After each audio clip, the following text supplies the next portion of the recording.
So Santa pearly gates. If you refinance your home, I can get you what could wait. Highways lined with abandoned strip malls. But I resolve to keep the faith. Market always finds a way to sell us out. So Adrian, thank you so much for taking the time to do this. First things first, man, let's just get this out of the way. How's your day going so far? It's going really good. I don't have to work on Saturdays, which is great. And I drank a beer before coming on.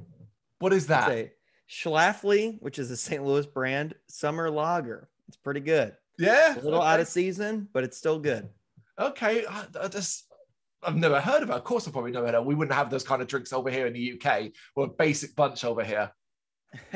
Yeah, you wouldn't have Schlafly over there. That's a St. Louis brand. Okay. All right. Well, let's get to know you then. And the origins, I guess, of Fight Back Mountain. If you wouldn't mind, sort of talk us through where you got started, particularly as well, your own background in music. Yeah, so the band was started in 2017 because our rhythm guitar player, who also writes the lyrics, Angelica, she was writing a lot of songs. And my previous band that I was in, the Mondales, we had just broken up. So I was seeing all the lyrics that Angelica was writing, and I was like, hey, those are pretty sweet. I'm not in a band right now. Let's go ahead and write some music to that. And I got together with Angelica, who plays rhythm guitar, and our drummer, who is the same drummer from the Mondales. We got together, and then we eventually found a bass player. And that's how we got our start as Fight Back Mountain. Now, me in general, I've been playing guitar since about 2005, I want to say. Yeah. Maybe 6, but I think it was 5. And yeah, I've always been playing in, like, I played in a high school band, and I played in the Mondales, and then I played in Fight Back Mountain. And I usually pick a band, and I try and stick with it as long as I can. Okay, what was your early sort of influence when you were young, playing in high school and stuff like that? What was your interest? Was it generally in rock or metal and the heavier side of music, or was it a wide eclectic thing that you were just kind of finding your feet in? Yeah, so originally, and even to this day, my biggest influences are like, Green Day, Blink-182, stuff like that. But my guitar teacher, when he was teaching me how to play guitar, he refused to teach me those because he said they're too easy to be, for the most part, they're too easy to teach in a guitar class. So he would teach me a lot of metal.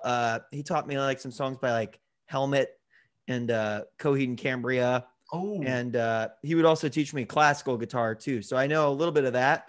And but then in my free time, I would learn songs by like NoFX and that kind of stuff that he didn't really want to teach me because it was too easy. That's incredible. I mean, from his perspective, the likes of Coheed and Cambria and things like that, I mean, that's complex. It can be quite complex music. So it kind of makes sense. If you can learn to play that, I mean, the simple stuff, as you say, becomes a no-brainer almost. I agree. At the time, I was like, man, screw you, because, I just want to learn like the rock show and all that. But, in the long run, I think it worked out. How did you, so you played with the drummer previously, Angelica, your rhythm guitarist. How did you guys meet? So we met in 2007. We went to like a rock and roll summer camp together, which is a strange sort of thing, but it was called Camp Jam. Ooh. And I don't know if it was St. Louis exclusive or what. I was probably US exclusive, but I'm not sure about that. And essentially, it was a rock and roll like summer camp program. So you would go and they would introduce you to other students, and they would ask you what kind of music you listen to, and they would try and place you with people who listen to the same kind of music as you. So I got placed with Angelica, and we met there, and we had a band at the summer camp, which is what you're supposed to do. You're supposed to form a band and then play a concert at the end of the week or whatever. And we did that, and then we just kind of hit it off, and we've been dating since 2007. So it's been okay, a long time. Yeah, you're a couple. I understand. Yeah, okay. Yeah. Didn't realize that. No, that's cool. That's cool. So the last year or so specifically, the pandemic. How much of an effect has the pandemic period had on you, both personally and with the band? Yeah. So personally, it had a pretty big effect on me. I'm kind of an extroverted person. I like to go out. I like to go to shows. Obviously, for a long time, that was not the case. Now it's sort of starting to, some shows happen, some shows still get canceled. It's really up in the air at this point. But for the band, we had to cancel, like a lot of bands. We had to cancel a tour that we were supposed to play in 2020. Our album that's coming out now, next week, or I don't know when this is going to be live, but it's coming out October 15th. That was supposed to come out last year. And the recording sessions got pushed back, and yeah, it's had a big effect on us. We've had to cancel a lot of shows. We had to cancel a show with the band Pears, who's really good.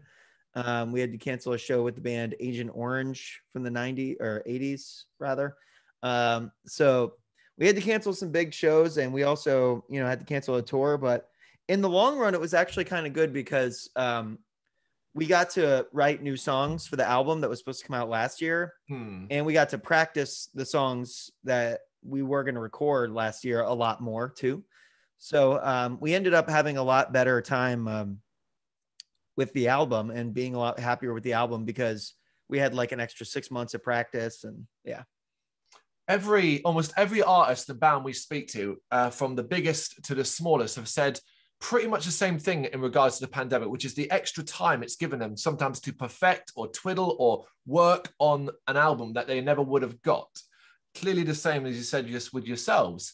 Do you think then, as things and when or if they get back to some form of normality, how that worked for you is something you'd want to continue to do in the future? Take more time? I think so. I think back in the day, you had to put out an album like every year or every other year.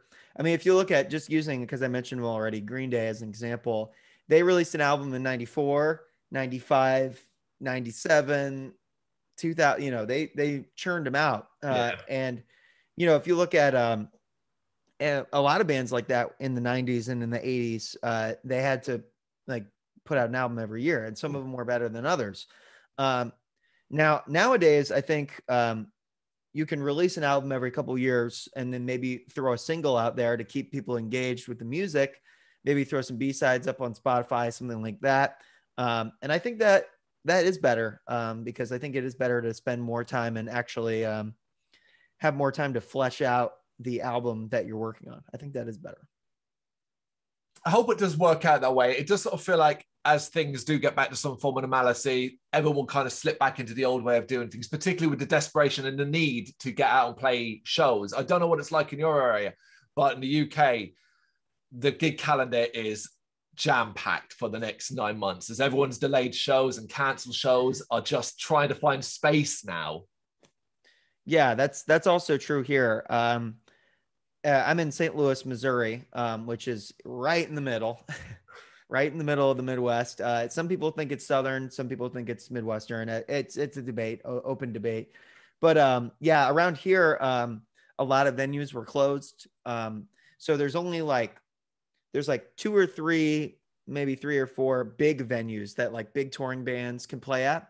And then in terms of like smaller bands, like local bands, indie bands, smaller touring bands, there's like 2 or 3 venues that you can play at in the city of St. Louis. It used to be, before the pandemic, it was like 5 or 6. Yeah.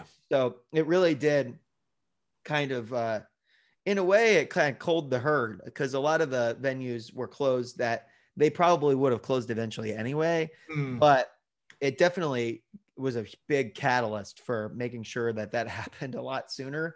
And it is kind of a bummer because if you're in a smaller band like us, like you're kind of playing at the same venue over and over again. Less venues, less choice. Yeah, exactly. So you guys think you've ridden the wave and come out the other side stronger? And if what, if anything, do you think helped get you through this period?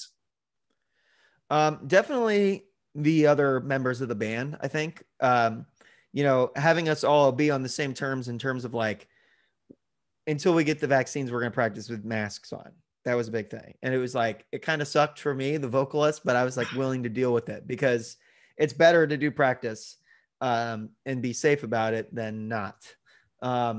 And, just being like, this week we're not feeling up to it, or this week we're going to have a longer practice because we need to make up for lost time. We've got pretty good communication as a band, and I think that's probably the only reason like we didn't break up because we were able to keep communicating through the whole thing, and we were able to work together. I think if there was like a big disagreement, like if somebody's like, no, I'm not gonna wear a mask or whatever while before vaccines, that would have been a big sticking point. So thankfully that wasn't the case, and I think that really helped us get through it. Did you ever find yourself taking into account that you are in exactly the same position as the biggest bands in the world in regards to not being able to play, not being able to communicate, potentially not being able to practice? I realize, of course, space and stuff like that would have been a massive difference, but every single band in the world has been in some way affected by this in a similar fashion. Yeah, it is kind of trippy to think about. You know, I'm wearing a Quicksand shirt. They're in the same boat where they put out an album this year because they had a bunch of time to work on it. And they are, I mean, I think they're going on tour now. But they, you know, probably had to cancel a tour. They probably had to push back an album. Mm-hmm. This album that came out this year is supposed to come out in 2020. Yeah, it is kind of trippy to think about that. You being like, yeah, you know, it does, the virus doesn't really care if you're in, Fleetwood Mac or Fight Back Mountain or like some porno grind band that has like 5 listeners on Spotify a year. It doesn't really matter. It's all the same thing. So it is. It's been an incredible sort of period of events. Of course, new album. We'll get to that in a little bit. But first things first, nominations time. Right. So how much of a gamer are you? Oh, I'm a big gamer. I actually on our Instagram, when I do the stories, I say, "What up, gamers?" sometimes because I'm kind of known for that in the area. So I would say I'm a pretty big gamer. Before we get into nominations, then I want to ask about the history of that. Is this something that grows from childhood? Are you a kind of person that's gone through the consoles up and along the way? Yes, I definitely am that kind of person, and I've actually made a couple of video games in my time. On RPG Maker, if you know what that is. Incredible. Would we know your games? Would we know them? Probably not. But I made a game last year. Again, pandemic. I had a lot of extra time, and I made a game called Trash Planet. It's free. It's on itch.io, which I'm sure you know what that is. But if people don't know, it's basically like the Bandcamp for indie games, kind of. That's a good way to describe it. Yeah, and it's free on there. It's called Trash Planet. You can check it out. So okay, that's cool. So what's your earliest memory of playing a video game? Earliest memory playing a video game, my dad actually owned a Sega Genesis. I don't think he owns it anymore, but he owned a Sega Genesis, and he would play Sonic. Yep. Yeah. And it had a really gross name. Toe Jam and Earl. Oh, Toe Jam and Earl. Okay. Yeah, and yeah, that was it. And some random hockey game. He would play those on the Genesis. So that's probably my earliest memory. Yeah, the old Mega Drive. We call it the Mega Drive. It was given the name Mega Drive in the European. Oh, really? countries. Yeah. Yes. That's pretty good. Very I good. like that better, actually. And what about now? Like, what do you predominantly find yourself playing these days? Are you a PC guy? Are you on the Xbox, PlayStation, Switch? So I own a PlayStation 4, but I basically only use it for like Netflix and stuff. Occasionally I'll play games on it. I have a Switch. I mostly play that. I like a lot of retro games, and I used to have a really big retro game collection, but I sold it because it was worth a lot of money. Oh, for sure. Because the prices went crazy over the last year and a half. So I actually sold that, but a lot of the retro games you can play on the Switch if you have like their online membership. And yeah, so I play a lot of those. I've played Deltarune Chapter 2, which came out a couple weeks ago. It's the new game by Toby Fox, who made Undertale. He's releasing it in chapters. So I played that. And then I'm going to be playing can I curse?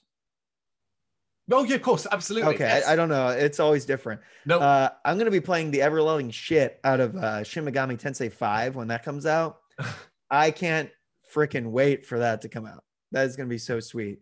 Shin Megami Tensei is, it's related to the Persona games, but yeah. The Shin Megami Tensei ones are like a little bit less anime, a little bit more like biblical and weird. I'm super excited for that. That's Switch exclusive, I think, for some reason. The that's one of those series that goes from being PS exclusive to Nintendo exclusive. I don't really know why. But other than that, I play a lot of MTG, Magic the Gathering. I used to play in person, but that's kind of got kneecapped. So I play MTG Arena, which is the online version of that.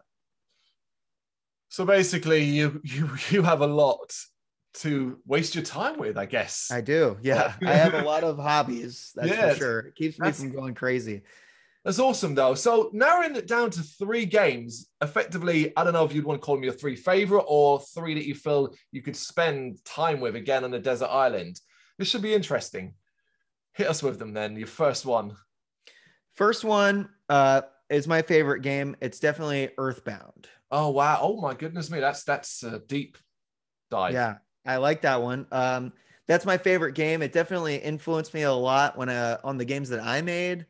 And yeah, I could play that game over and over and over again and there's a lot to discover in there too, I think. So I think that would be my number 1. It's interesting how, like, probably in the last, I don't know how long, maybe the last decade or so, that it kind of got it, because when it was first released back in the day, it didn't really translate brilliantly over in the western side of the world. Yeah, nobody liked it when it came out. All right, your second. Second, and this is a little bit of a cheat, but my second would be the Deltarune whenever he finishes all the chapters, because right now it's at 2, but each chapter's been like 6 hours long, and I think there's supposed to be like 5 or like 6 or 7 chapters or something. So when that comes out, that's gonna be great. And the game has multiple different ways you can play it. Like you can kill all the enemies, you can kill none of the enemies, and there's different endings and branching pathways and stuff. So that would be a great game to have on a desert island, because you could actually have enough time to get all the different endings and stuff. Yeah, it's interesting because you said, of course, it comes from the guy that's responsible for Undertale. For those that have played Undertale, which is quite a few people, what is it about this that is it quite similar in style? Like, because I don't know the game. Yeah, it looks similar. The art style is definitely very similar. It's definitely the same people working on it. And some of the characters are reminiscent, but Undertale is like a standalone thing. It's like a 10-hour long game, maybe less. Deltarune is like a multi-chapter, like a way bigger story. Once it gets to, its completion and all the chapters are out, I think it'll be just as good, if not better than Undertale. But yeah, Undertale is, really, really good. And if you like Undertale, then you probably would like the new one that he's making too. So you've enjoyed what you played up to so far of it? Yeah, it's great. It's great. It's fantastic. It's funny. It's got like some heart to it, a lot of heart to it. And that's the kind of stuff that I like. So. Oh, yeah. Okay, that's cool. Oh, yeah. So are you're more of a story person? You want to kind of be drawn into a world and exist in it, that sort of thing? Yeah, I like stories, characters, world building. All that stuff's like really important to me personally. So not as much. I can put up with crappy gameplay. Yeah. It means that the story and the characters are really good. No, I completely agree. I feel exactly the same. Like Deadly Premonition is one of my all-time favorite games purely because of its story and characters more than its actual crappy gameplay. Yeah, isn't that one notorious for bad gameplay? Famous for it.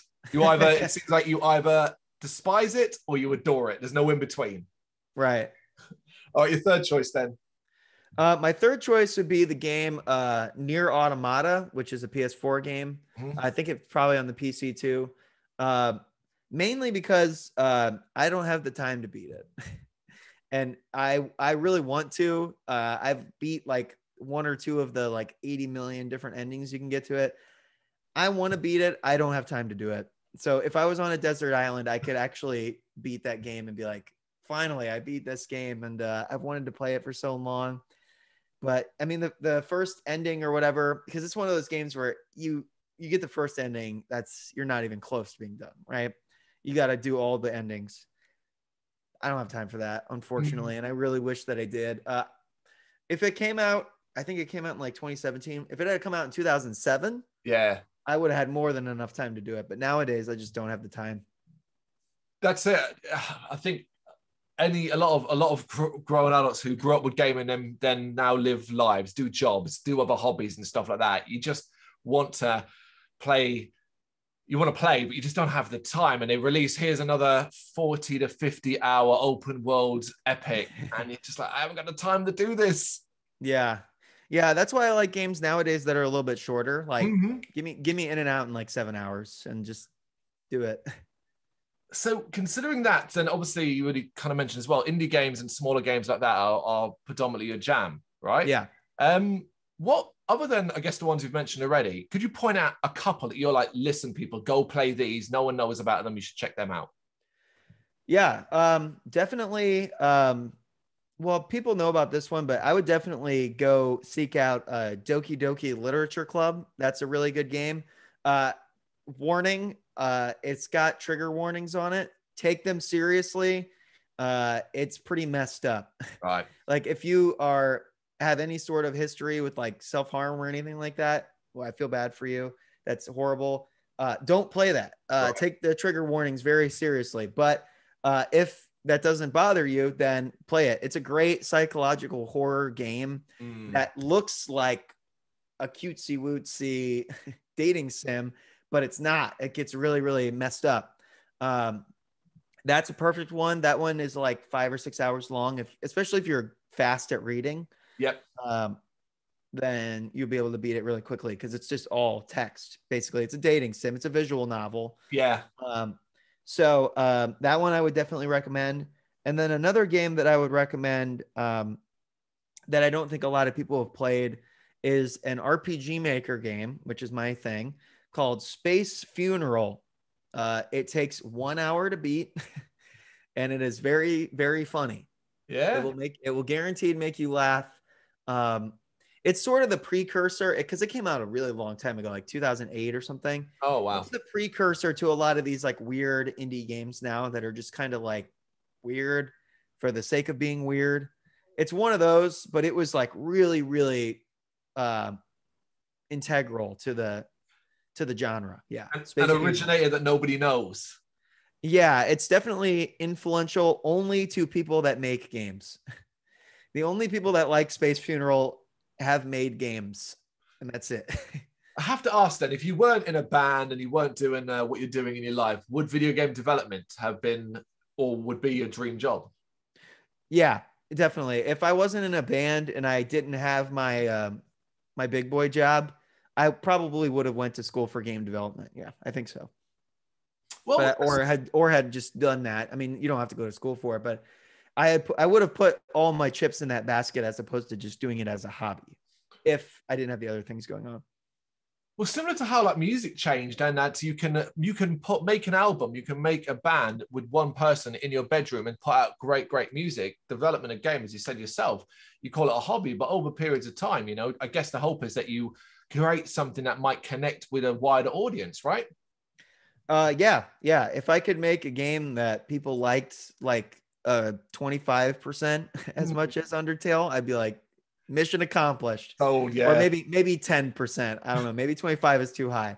But yeah, that would be great. You know, because I'm the kind of person where I have to have a lot of stuff to do, and thankfully I do. But if I don't have enough stuff to do, I start breaking down up here. So I need to mentally, I pointed to my head for the audio listeners. So I need to have a lot of stuff to keep me busy, and I do, thankfully. So, but I've kind of honed in on my real life job, music stuff, game stuff, because it's important if you're like me, not to like, oh, I'm going to do this hobby and then quit, and then I'm going to do this and then quit. Like you got to hone in on certain things. And those are kind of the 3 things that I've honed in on. No, that's fair. That's cool. All right, we'll go back to the band now. You're about to release your second album, Lavender Sky, as you see yourself, 15th of October, which is the time recording, should be in a few days' time, because this should be up by the start of the week. This is something you've already said you've been effectively sitting on for quite a while. When did work first start on this record? Did it pretty much immediately kick off after the first album? Yeah, actually, it started during the first album, technically, because our song that's on the new album, we also released it as a single. It's called Fatima.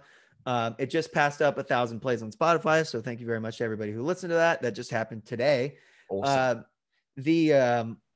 That song was actually supposed to be on our first one. But the first album, it was already like 13 songs or whatever. It was already kind of long, and we didn't have the song quite complete. Like, we probably could have recorded like a demo of it, but we decided, let's just wait until whatever we do next to put that one on there. So Fatima was the first song. And it was, written in 2019 or 2018. So I guess technically the album, we started working on it then when we made that song.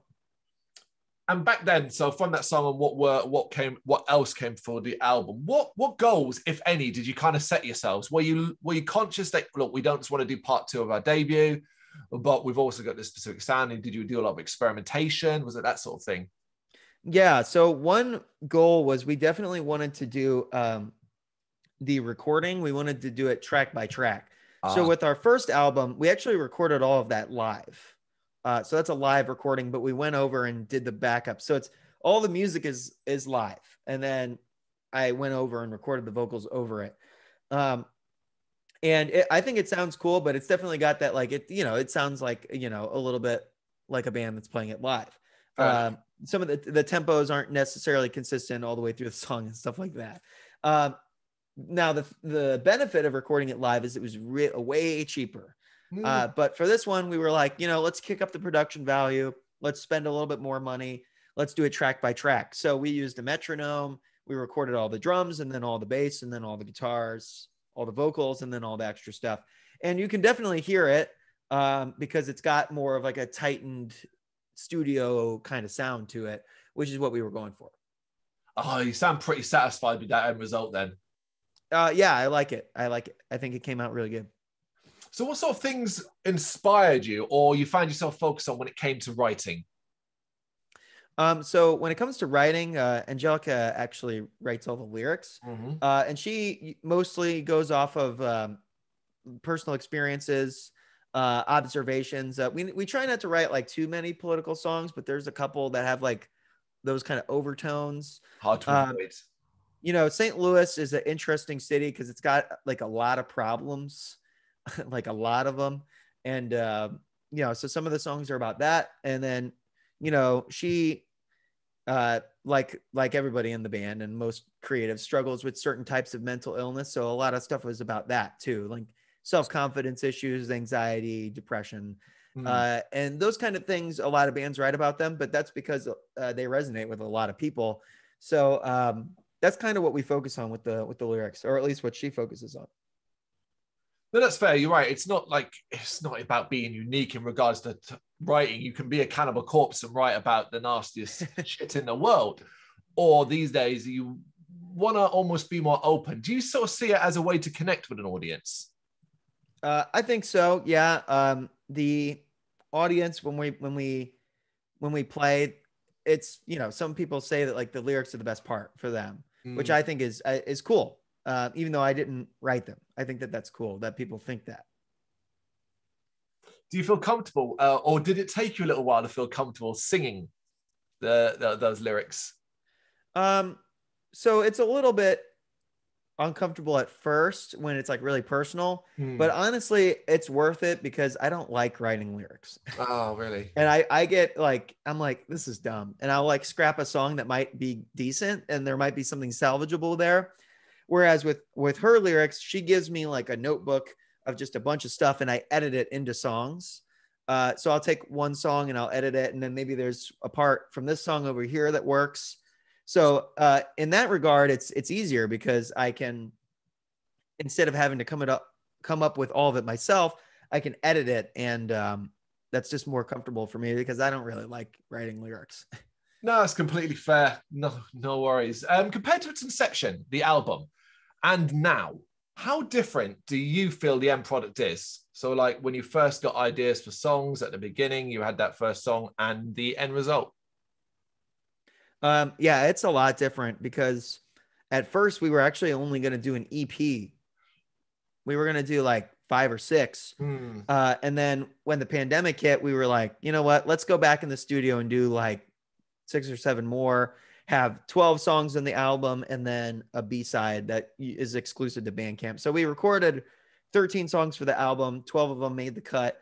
But But yeah, it was originally going to be a 5 or 6 song EP. So it definitely changed a lot over the course of the period of time. And I think it works better as an album personally. Yeah. But I'm a person who likes albums more than EPs. Oh yeah, agreed on that. Excuse me, sorry. So All good. horror movies. Are you much of a horror movie fan? Yeah, I'm a big horror movie fan. In fact, the record store that it's called the Record Space that's helping us put out the album in St. Louis. They sell records, but they also have a back room where they like have a video store in the back room. That's like kind of makes it. It's called, I think it's called TRS Video is what he calls it, and it looks kind of like an old school like, you know, Blockbuster or like a CD video store kind of in the back. Incredible. It's really cool. What's your earliest memory of a horror movie? Oh, Age, I definitely, I don't know if this counts, but I definitely read all the Goosebump books when I was a kid. Absolutely. I mean, that's close. But the first like big boy horror movie that I ever watched was Poltergeist, and it scared the living fuck out of me. Absolutely. The clown and the tree and the I don't know why. I know the clown and it gets most people, but the closet that like sucks you into it, I did not like that. That scared me a lot. I think it was one of those things where a babysitter put it on TV and then fell asleep, you know? What age do you reckon you were then? Do you remember? I must have been 6 or 7, probably. Yeah, it was young. Yeah. Yeah. That's too young to watch Poltergeist. Absolutely. But if I'm not mistaken, I think Poltergeist is rated PG. I think it is. I think it was at the time. In this country, it might be a 12 these days, a 12. But yeah. So in the United States, we have G, PG, PG-13, R, and then like NC-17, which I think, like, I don't know. I watched a documentary and they used to call those like video nasties or something. Correct me if I'm wrong. Yep. But over where you are. But PG-13 in the United States is relatively new. It was made in the late 80s, which I think was before, or it would have came after. Poltergeist was before they had PG-13, I think. Of course. And that was because of Gremlins. Yeah. Gremlins was rated PG, but they put a gremlin in a blender and they kill a dog and like they like throw buzzsaws at people and stuff, and they're drinking, you know. Launch an old woman out a window. Yeah. It's a pretty brutal movie to be rated PG. You know, it's not R material, but it's not PG either. So they had to come up with something. So they came up with PG-13. But I think what happened was babysitter didn't realize, she sees a movie, oh, you know, PG, puts it on. Yeah, and it's not. Nowadays, Poltergeist would be PG-13 or R rated, I think. Yeah, I think it's got easily got enough to scare anyway. What's a more recent horror movie that you've watched that you'd love to rave about and tell like people go check this one out? Let's see. So I don't know if this is a positive review, but I watched that movie Malignant. Oh yeah. I thought it was really dumb, but really enjoyable. So I would say if you've got HBO Max and you can watch it for free, go check that one out. It's really dumb, but it's really fun at the same time. It's been out for a little bit now, but I don't want to spoil it. But at a point in the movie, it just stops being a horror movie altogether and just turns into like The Crow, like a 90s edgy like action movie type deal. Yeah. Go watch that. It's really goofy. I think that's a glowing recommendation. As long as you're not watching it like this is the most serious movie ever, I'm gonna very, analyze this. You're not gonna like it. But if you're watching it like this is dumb and I'm gonna enjoy it, you probably will. There's nothing wrong with an Unchain Your Brain movie. I mean, if I'm not mistaken, is that a critter behind you? Oh, this guy. It is indeed. It's from the movie Critters. Yeah. So, yeah, you must be a fan of turn your brain off type material. At least a little bit. Far too much. Watch way too much horror. Yeah, me too. Well then, 3 movies should be easy for you then. Let's see what you've got. Okay, 3 movies. Desert Island movies. These ones will probably be my favorite ones. I picked a couple I picked at least one that's not my favorite, but it's one that I really want to play. So for favorite, we'll do horror movies, favorite movies for my Desert Island movies. Houseu or House, the 1970s Japanese movie. It was released. Nobody really knew about it until it was released on the Criterion Collection. Okay. That is a really good horror movie. It's my favorite movie of all time. It's really trippy. It's Japanese. It's really weird. I don't really know how to describe it other than that. There's a piano that eats people. There's like an evil cat, ghosts. It's a house that kills people. I mean, you really can't go wrong. It's great. I would watch it. It's only like an hour and 20 minutes long too. So it's not going to waste too much of your time, but, House/Houseu, whatever, go check that one out. That's definitely my favorite movie of all time. I'll admit I've never heard of it. I've never heard of that. That sounds like something I'll be watching tonight. You need to watch it as soon as humanly possible.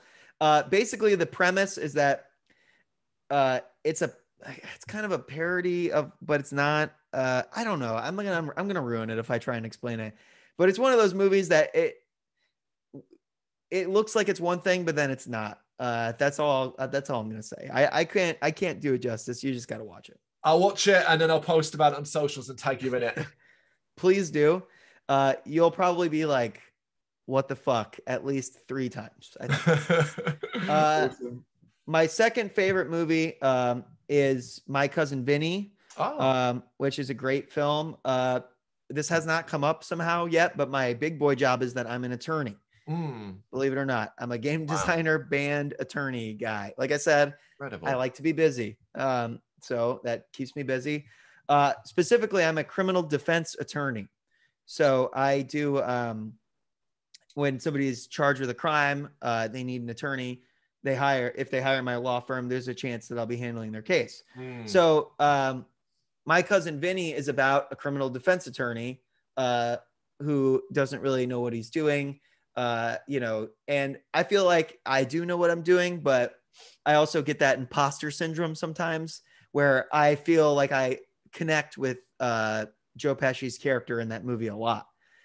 Because, as a band guy that's a lawyer, I'll be at a bar just like dressed the way I am now with my band shirt on and my jeans, and I'll be like, yeah, I'm an attorney, and they'll be like, what? You're not wearing a suit, and you're not rich. And I'm like, well, not every attorney wears a suit, not every attorney is rich, although I always wear a suit when I go to court, of course, but it's not glued to my skin forever. So that's something that I take a lot of I appreciate. I take a lot of guidance from that movie, because it's about a guy who, he kind of doesn't know what he's doing, but then he figures it out and then he does it. And also, he's a short Italian guy like me, so kind of makes sense. It's incredible that, as you said, we haven't mentioned it yet, but that it is your big boy job, your day job, as it were. What a perception! You must get a little bit of joy out of surprising people when you drop that, because you surprised me. I do. Yeah, I won't lie. I definitely do. Because I've got a kind of, I'm 29, but I kind of look younger. And especially, the way I'm dressed, like, people just kind of assume them in my early 20s and all that. But when I'm actually in my attorney uniform, yeah, I definitely look the part. But when I'm just out and about on a daily basis, I definitely don't. And I do kind of like, in a way, I kind of like surprising people, but I also kind of wish just like people would know at the same. Yeah. Because I've definitely had people like, show me your bar card. The bar is like the association for lawyers in the United States. And then I do, and they're like, oh, you are an attorney. I'm like, yeah, I was in court all week.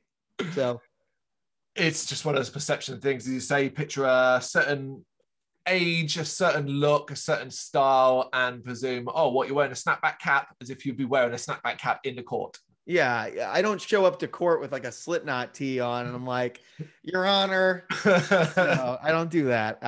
They would kick you out, actually. And they actually talk about that in My Cousin Vinny when he shows up in like a leather jacket and he gets found in contempt of court. Now, I don't think they would contempt of court you. That's pretty extreme. That's kind of a Hollywood version of that.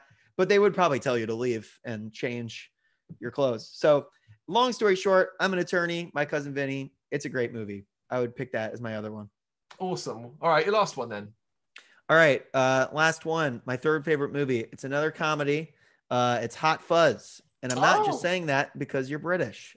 It's like my third favorite movie. I love that movie. I like all of Edgar Wright's movies. I'm really stoked for his new one that is coming out, which looks kind of creepy. It's called like One Night in Soho or something like that. That's right. Yeah. I thought it was just going to be one of, I thought it was gonna be like Baby Driver or something. And I saw the trailer and it looked like a horror movie. And I was like, fuck yeah, dude. Can't wait for that. But Hot Fuzz is my favorite one of his. And it's like, it's up there. It's probably my third favorite movie. I love everything about it. It's great. The twist is awesome. It's funny throughout. The editing is really choppy. I like that Simon Pegg, that's the guy's name, is like the perfect cop. Yep. To a fault. It's great. Just love everything about that movie. It's really clever. Every time you watch that movie, you notice something new. Like last time I watched it, there's that lady in the beginning that's trying to do a crossword, and Simon Pegg's character is like fascist or whatever. And then it comes up later on in the big gunfight at the end of the movie. Just stuff like that you don't really notice. And it's a great movie.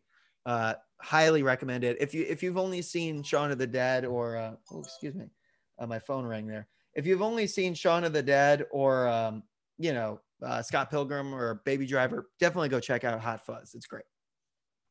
Yeah, you're not pandering to me because I'm not British. I'm Irish. People don't know that. Oh, really? Secret, yeah. Well, I'm sorry for assuming that you were British. Oh, that's all right. Well, you would, wouldn't you, when you hear me speak? Because that's been in this country too long. But no, I mean, it's a great choice as well. I always find it fascinating talking to someone who's not perhaps aware of British culture, British life, and the perception that might be seen in films. You know how British people are portrayed often in certain movies, particularly Hollywood movies. Yeah, they're usually like in a village, tiny little village, and they're just like quaint. Yeah. But Hot Fuzz does a great representation, not just of the city life of London, where I currently live, but also the quiet village life that you might go, all right, maybe not the level that movie goes to, but it's certainly quite familiar.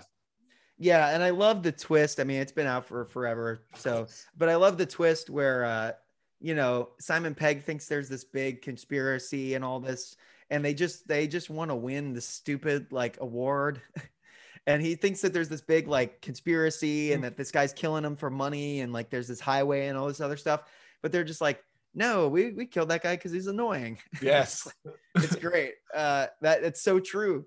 It's so true. Like a lot of people assume that there's this big like conspiracy behind a lot of stuff. That's a big thing nowadays. And at the end of the day, it's the world is dumb, and it's usually just dumb reasons behind things. That's it. Yeah. Not wrong. All right. Go back to the band then. What is the most fun thing for you about being in Fightback Mountain? Definitely the most fun thing is getting to play the shows. Yeah. Which, is nowadays, we've been playing about one show a month, which is great, since June. And, I do get super nervous before all the shows. I think that's pretty normal, but I do really like playing the shows because it's very gratifying. And I like seeing people in real life and, getting out there and playing the shows. During the height of the pandemic and when things were closed and all that, I don't know if it was occurring in your city where you are, but at least in this country, it happened for a while, which was something kind of like where it was socially distant shows, where people were sitting down at pre-booked tables and drinks were brought to them and stuff like that with a very smaller capacity. Was anything like that happening where you were? They tried to do that, but it didn't really work out. They eventually, in St. Louis, didn't do that anymore. I think the problem was it's hard to make money that way because you'd have to charge an insane amount for the tickets and the drinks and stuff like that. So I know that in St. Louis, they tried that, but it didn't really stick. Yeah, it kind of went for a little while over here up until like last year, winter time. And then a similar thing, venues just couldn't really afford to open at 25% capacity, Yeah. And and especially when smaller venues are operating on the margins in good times, They're like just barely in the black and good times, you know? Yeah. Okay, well, that's the fun thing. Then I got to ask as well, what is the least fun thing about being on Fightback Mountain? I don't like doing the promotion. I don't like promoting bands and stuff, or my own band and stuff like that. So I actually just paid somebody to do it. His name is Wes Hoffman. He's in a band. I think he's the one that set up this interview. He does promo stuff like as his like real job, big boy job, whatever, daytime job. But he's also in a band that's really good. You should check him out, Wes Hoffman and Friends. But yeah, I can't stand doing it. So I nowadays I'm just like, the album is too big of a deal for me to blow off the promotion. I'm just gonna have him and other people do it. So I just pay people to do it now. If you're not liking it, we've been sitting here coming up to an hour, so you've been doing pretty well. And to throw in a little bit of extra plug, yes, go check out the interview that we did with Wes on our channel as well. So we do know him. Do you think then you're well tuned into the modern pressures of being in a band? Now I'm talking things like streaming numbers, social media presence, a constant demand to be putting something out there. Yeah, I'm pretty well tuned into it. Maybe too much. I check that Spotify for artists thing too much. I think I check it more than I check Facebook, honestly. Is it something you enjoy, or is it just a necessary evil? It's a necessary evil. If I was omniscient, I would transport our band back to 1991 in a heartbeat. And I don't think we would have to change our sound that much either. But I would. It's definitely a necessary evil. You know, you can't really operate as a band without it. I mean, even a big band like Tool had to go on streaming. They rejected it for the longest time, but eventually they went on streaming, and then released their new album that came out, I think, like 2018 or something. And it was, on streaming. So even a big band like Tool can't do it with people that love them and hang up blacklight posters and listen to them and like talk about how deep they are and stuff. If they can't do it, then nobody can, I don't think, resist the streaming and the social media stuff. You got to do it. I mean, if you're in a smaller band and you just do it for fun and you just play locally and you're totally fine with that, that's cool. But if you've got some ambition in terms of you want people to hear it in other places, you got to do it. Yeah, that's it. It's a necessity. You're pushing against the tide if you're trying to do anything differently, and you eventually will run out of energy and just get washed away. Correct. Okay, last nominations, although there is a secret one, and I'll get to that at the end. But that's that. Albums. So this is music. Anything you want from the world of music. As a musician, I'm sure you've got a wide and varied taste. We talk a lot about it at the start. What 3 albums would you take then? 3 albums. I would take number 1. I would take American Idiot by Green Day. First album I ever bought. It's long. It's very enjoyable all the way through. And it's got a story to it. So you could kind of, if you were on an island, you could kind of close your eyes and pretend like it's a movie. So it's kind of like a cheat way of getting a 4th movie. Yeah, I really like that album. It holds up. It was the first album I ever bought. And, no amount of people making fun of me will ever make me not like it. So I would bring it. It's fascinating that over time, and I don't know if it's because certain tracks were overplayed to a certain degree, but the rejection of that album, considering obviously it's wildly successful, good God, yes, that's a successful album. But the kind of pushback and that people try to shame you because you happen to like songs in it or the album overall. Yeah. Well, yeah, I mean, that's a scene stir thing, right? I mean, there's always going to be people that are douchebags and say like that their music taste is better than yours and all that, which is a fallacy.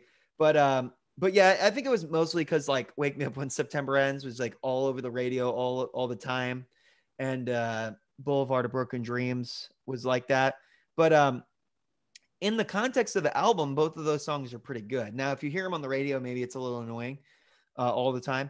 But in the context of the album, they're both really good. And aside from the singles, there's like Jesus of Suburbia, which is like a 9-minute long song, which is great. There's a lot of songs like that. Letter Bomb is a very influential song for our band. Yeah. And I mean, you just got to look past the overplayed singles, but there's a lot of things like that, like the Black Album by Metallica, which isn't one of my three, but that's got like a lot of good songs on it. But it also, you know, if you don't like Enter Sandman and that's the only song you hear, then you're going to assume that the album is bad. No, I completely agree. We do a series on a YouTube channel called Track by Track, where we randomly choose an album and basically talk through tracks, every single track. And the idea is to try and choose ones that we've never really heard a given time. And a recent one was Nickelback's Silver Side Up, an album I've never listened to in full, but obviously extremely aware of because of a certain single. Right. Which was the one off that? How You Remind Me. Yep. So like, dreading it because of that, but ended up being quite a fun experience because of all his other music around it I'd never heard before because I just avoided it because of that damn single. Yeah, I mean that. Yeah. It's definitely a thing where one single, if it's overplayed, can make or break people's perception later on of an album for sure. And sometimes it's warranted, and sometimes it's not. And in the case of American Idiot, I think it's not warranted. I think the album as a whole is really good. No, I agree. I agree with you on that. Okay, second choice. Second choice. I would bring with me. I would bring with me Dear You by Jawbreaker. That is a great album. Jawbreaker, very, very influential for our band. Kind of pioneered the pop punk plus emo mix. They're poppier than Fugazi. They're poppier than like Rites of Spring, which is like 80s kind of emo. But yeah, they're great. I love all their albums, but Dear You, it was the one album they made on a major label, and they broke up immediately after they put it out. But I think they got kind of chewed up and spit out by the music industry a little bit on that one. Right. But it was 1995 or 6, like every band was getting signed to a major. But that album is really good. It was another one of those ones where at the time people thought it was really bad. But this one's actually aged very well. People say that Dear You is like one of their best albums, if not their best now. And it's also one of those albums that's got a lot to take in. It's, pretty long. All the songs are great. And I just don't think I could be on an island without it. I think I would need it. It came out at a fascinating time. The slow death of grunge, the arrival of nu metal. It wasn't exactly a great time for music. Yeah, it was it was definitely post Kurt Cobain dying. So that had a big impact on a lot of things, but especially like rock music for sure. And yeah, I think it was right before nu metal. It was definitely before ska was a thing for like a year. If it had come out like mid noughties, it would have fallen into that perfect sort of pop punk emo phase, and it probably would have blown up on that. Yeah, if it had come out 2 or 3 years earlier, it would have been good. If it was in 94, I think it would have done better. But if memory serves me right, I think Dear You came out in 96. It actually came out in 1995, but it was like the end of the year. But if it had come out like in 94, along with Dookie, Punk and Drublick by NoFX, Smash by The Offspring, it would have been right up there with those. Yeah, it's about to run headfirst into Korn and the rise of that kind of music. Right, yeah. And just people were kind of moving past it at that point. Yeah. Excellent. All right, your last one.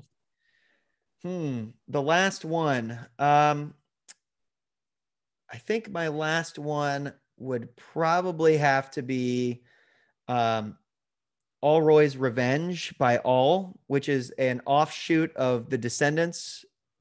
It's always been a really, really good album. I've always really liked it. I named that one because the guitar player for The Descendants / All in that period of time from the late 80s to now, they switched a couple times. Yeah. But their guitar player, Stephen Egerton, is my favorite guitar player ever. He's a total badass. He uses a guitar with no knobs. He has one pedal that's a tuning pedal and plays it straight, distorted all the way through. And he's like a classically trained guitar player, so his guitar parts are really weird when they need to be, and then when they don't need to be, they're not. He's definitely my favorite guitar player. And Allroy's Revenge is a great album.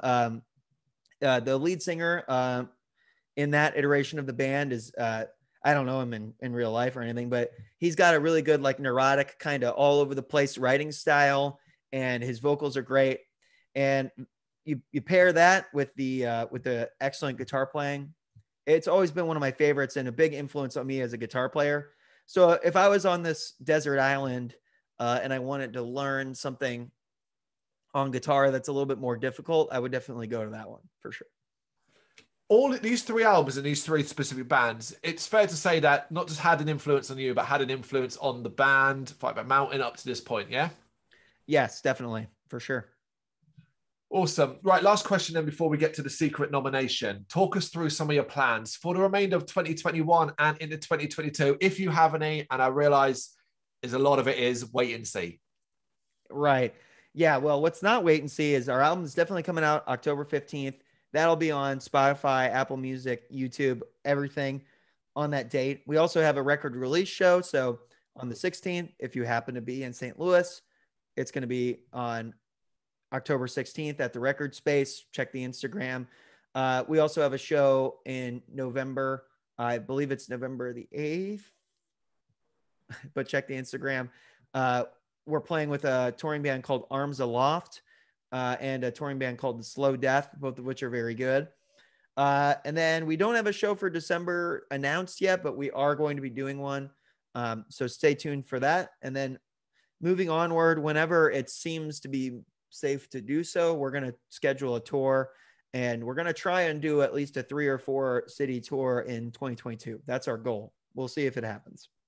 That's it. Simple goals are important at this particular stage. It's a little bit of hyperbole, so to speak. Where would you, if you could play anywhere in the world, where would you like to? I think I would want to play at Red Rocks in Colorado. I think that's where that is. I don't know. It just seems like a really cool place. Red Rocks. Yeah. And there was me expecting them to say Europe and the UK. America. Yeah, no, I would want to play in Red Rocks. It seems cool. Have you ever seen that place? No. You gotta Google it sometime. It's in like a canyon, and like the sound is like all open air, and it's like bouncing all around all over the place. Yeah, I know I know some like classic rock bands and stuff have played there over the years, and the sound is supposed to be unbeatable because of the natural like echo and all that stuff. I would love to play there. It just seems like Fight Back Mountain at Red Rocks. It is like a mountain. Like you can't beat that. And if I had to pick somewhere that wasn't in the United States, I'd probably just say I don't know the venues over there, but I'd say I would want to play somewhere in Japan, I think. Oh, of course. Yeah, absolutely. Have you ever been to Japan, considering you've got interest in it? No, I wish. I'd like to at some point. I think I'm going to try and plan a trip over there maybe in 2022 or 3. But yeah, I haven't been there myself. Awesome. Okay. So the secret nomination is a bonus item. And effectively what it is, one thing that you think you can't live without. Now, most musicians obviously want to take an instrument, but most then go out of their way to avoid saying a musical instrument. What have you got? Okay. Now I have a rules question. Yeah. For you, the boss. Can I bring a communication device? I mean, yeah, absolutely. Oh, yeah. The only rule we've said about this, we've had to put in was it can't be another person or a pet. Okay. But it can be a device that I use to talk to people, right? Yeah. We've had to give people internet. We've had to give them everything. It's not so much an island. There's an island anymore. Okay. Well, I'm not going to pick, in the spirit of the desert island, like the movie Castaway, I'm not going to pick my computer and just be like, man, I just call somebody to get me off the island. So if I had to pick something that's not one of those, I would definitely, and it's not like obviously if I'm bringing albums, I need to have a way to listen to them. So assuming that I also have a CD player and all that, I think I would pick the biggest, fattest criminal law book I could find, because I've always wanted to know more about that. And obviously I do it. Yeah. So I know quite a bit about it, but there's so much case law and regulations and rules, and there's so much to like Supreme Court decisions to read. No matter what, if you're a lawyer, you can't know everything. and it requires a lot of research and a lot of expertise. If I was on a desert island, I would bring that because I feel like I could read all of it finally. Yeah, really get into it, and I guess read up about these sort of case things, studies, and stuff like that have happened in the past that perhaps you're not aware of. My God, yeah, that would be it'd be a dry read, but considering it's your passion and job, you'd at least get fun out of it. I would like it. Yeah. Yeah. Those criminal law textbooks. I mean, just any law textbook is huge. And, they assign you like 50 pages of reading a day, which thankfully I'm all done with that. I graduated in 2018. Awesome. But, you got to read 30 pages or 50 in a day. You're just kind of like, no. I did it. I read it, whatever. Yeah. But I got the notes from somebody else. But if I had infinite time, or, at least time until I was dead, which would hopefully be a while, I would definitely read a criminal law book. I would just find like the biggest one at like 5,000 pages, 10,000 pages. And I would just get really into that. Yeah. It's the most unique item anyone has ever chosen in this series. I'm glad to hear it. But then if I was ever lifted off the island somehow, I would be the best criminal law lawyer ever. I'd be like Phoenix Wright. Yeah. Who has the same job as me, by the way. He does. He's a criminal defense attorney now. It doesn't work anything like that at all. That's not how the rules work. It's not real. It's so fake. You can't like put somebody on the stand and flip it and now they're the murderer and then they go to, that's just no. Yeah. Surprise evidence. That's not real. All kinds of problems with it. But I love those games because they're fun. And it's fun that he's kind of like a super powered attorney guy, even though he's kind of like a dork or a kind of a ditz sometimes, but he's got like this genius element to him. And I would definitely bring a criminal law book with me so I could be like that, but in real life. There you go. We're going to wrap this up now. Just as a reminder, Lavender Sky, October 15th, 2021. Fight Back Mountain's second album. Do check it out. Bandcamp, Spotify, Apple Music, YouTube, you name it. Wherever the hell you find your music, you will be able to find this album. Adrian, thank you so much for taking the time to do this. Really appreciate it. Thank you. Thank you very much for watching. You can check us out on gbhbl.com as well as on Facebook, Instagram, Twitter, and Tumblr.